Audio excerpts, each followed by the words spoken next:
বিশ্বে আবারও খোঁজ মিলল করোনা ভাইরাসের। জানা গেছে মানুষের মধ্যে ছড়াতে পারে মহামারী ভাইরাস। মাত্র 2 বছর আগে শেষ হওয়া কোভিডের পর আরেকটি মহামারীর কবলে পড়তে পারে বিশ্ব। বলা হচ্ছে HKU5CoV-2 নামের এই ভাইরাসের সঙ্গে মহামারী ভাইরাসের রয়েছে বেশ মিল।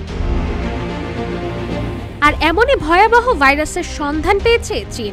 জানা গেছে বাদুড়ের মধ্যে পেয়েছে এই নতুন স্ট্রেনটি, যার সঙ্গে রয়েছে মার্সের সংশ্লিষ্টতা।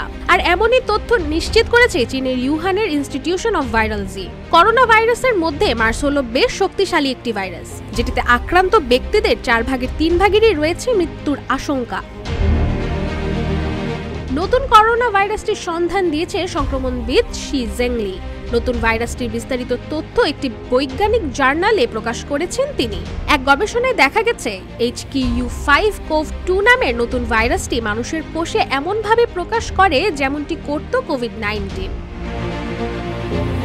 শি জেংলি জানিয়েছেন এই ভাইরাসটিতে মানুষের আক্রান্ত হওয়ার ঝুঁকি অনেক বেশি, কেননা এটি হলো শ্বাসযন্ত্রের একটি সংক্রামক রোগ, যেটি প্রাণী থেকে মানুষে এবং মানুষ থেকে মানুষে ছড়ায়। এটির কারণে হতে পারে জ্বর, শ্বাসকষ্ট, ডায়রিয়া সহ বমি। কিছু কিছু ক্ষেত্রে এটি প্রাণহানির কারণও হতে পারে। যুক্তরাষ্ট্রে এখন পর্যন্ত মার্স ভাইরাসে মাত্র 2 জন আক্রান্ত হয়েছেন। 2 জনের দেহে এই ভাইরাস শনাক্ত হয়েছিল 2014 সালের মে মাসে, এবং তারা 2 জনই ছিলেন মধ্যপ্রাচ্যে।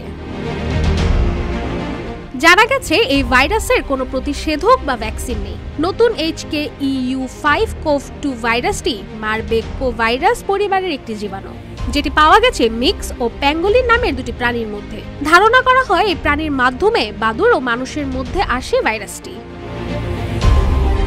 রাশিকা হোসেন, রূপালী বাংলাদেশ।